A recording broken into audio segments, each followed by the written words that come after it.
Alright guys, the release date of the iPhone 13 is getting closer and closer, and the rumor mill has been spinning like crazy. With the Apple event only 2 weeks away, what do we know today? Let's ramble.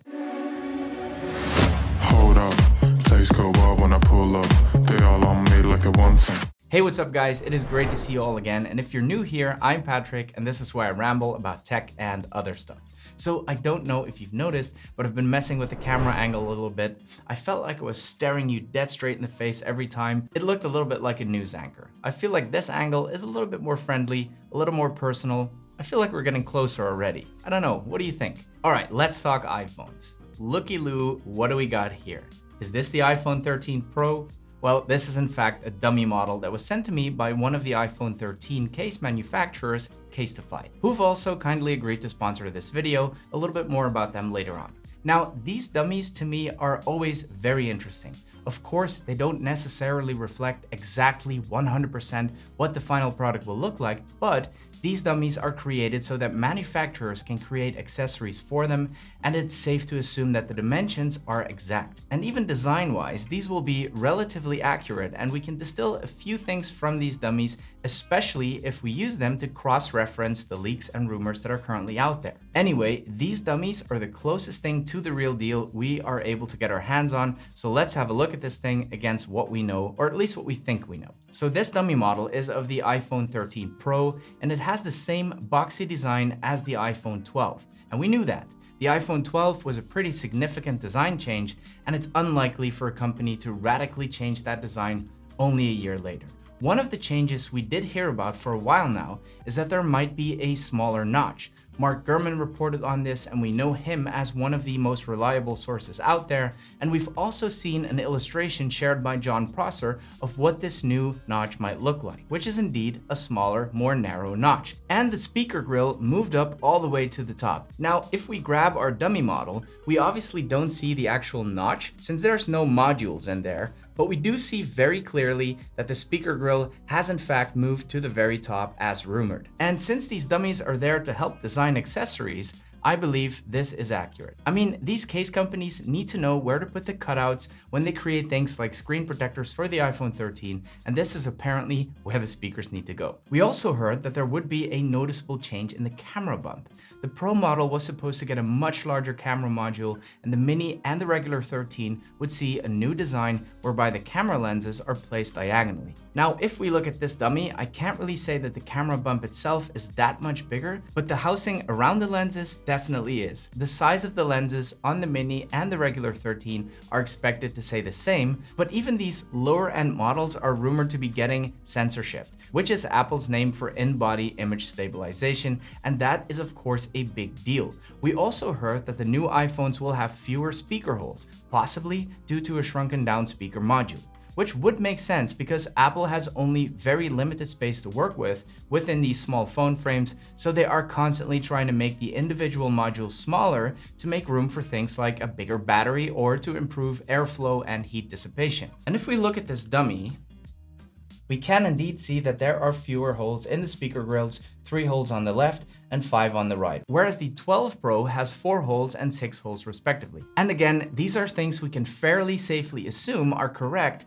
because they are crucial for the design of the products made by these third-party accessory companies. Now, I know some channels have expressed their concern about the potential loss of audio quality because of these seemingly smaller speaker modules. Personally, I'm not that worried because Apple isn't really in the habit of regressing in terms of quality. Every product needs to be better than the previous one, so my guess would be that they found a way to make the speakers more efficient and thereby requiring a little less space. Everything else on the dummy model looks pretty much the same as the 12 Pro. As for the colors, we've heard rumors of a matte black color, which I'm all for. I'm team matte black all the way, baby. And we've all seen rumors of a bronze version of the iPhone 13, which I find a very interesting color choice. And more recently, we've heard rumors of a sunset gold color, which might look a little something like this.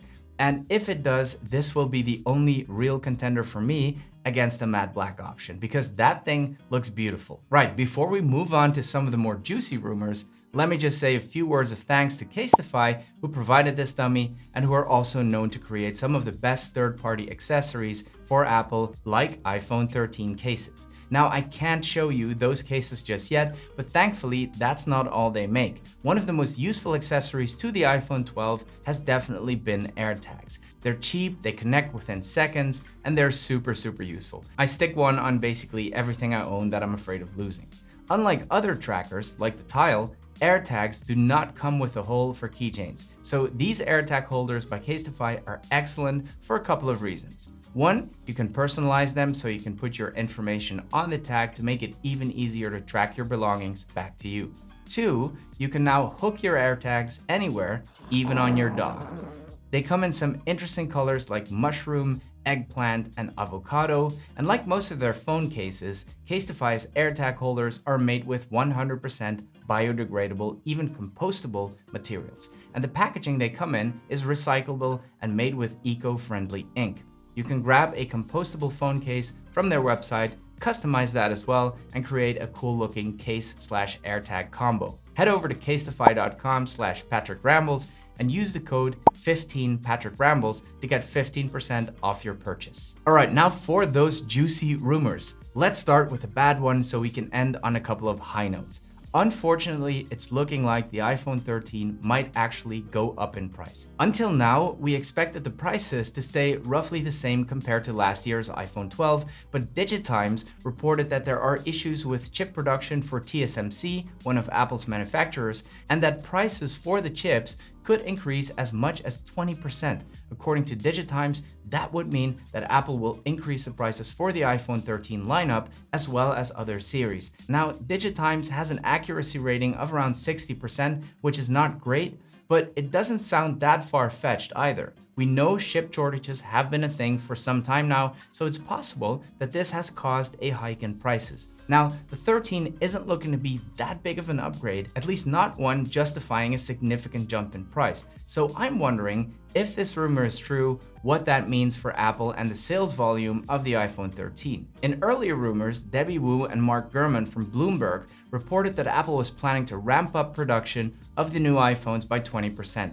And that kind of made sense because a lot of people kept their money in their pockets during the pandemic and skipped the iPhone 12. And now that the worst seems to be over, Apple seemed to reason that more people are willing to part with their money and upgrade this year.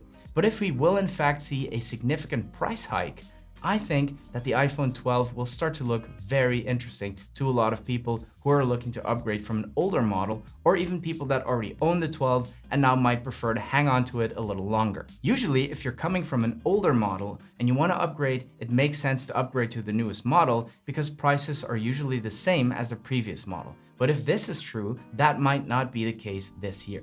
We've also had to let go of any hopes of seeing the return of Touch ID on the iPhone 13. Personally, I was very disappointed about this. In an age of face masks, Touch ID is a very useful thing to have.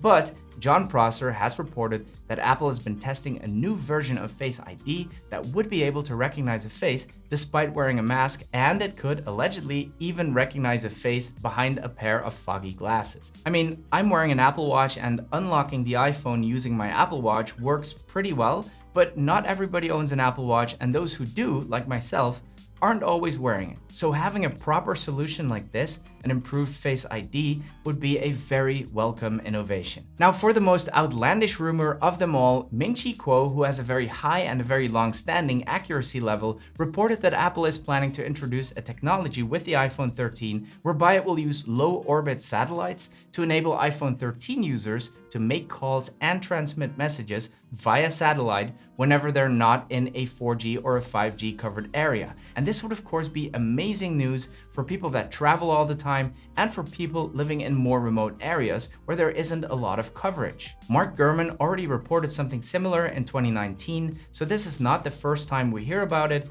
but if this is true and it is in fact coming to the iPhone 13, that will be truly game-changing, and it might even make up to an extent for that rumored jump in price. Guys, let me know in the comments below what you make of all of this. Let me know what you think. Are you planning on getting the iPhone 13 and why or why not? And if you enjoyed the video, please give it one of these. It really does help the channel. Subscribe for more content. I upload about twice a week, so plenty of fresh stuff coming your way. Thank you so much for watching, and see you in the next one.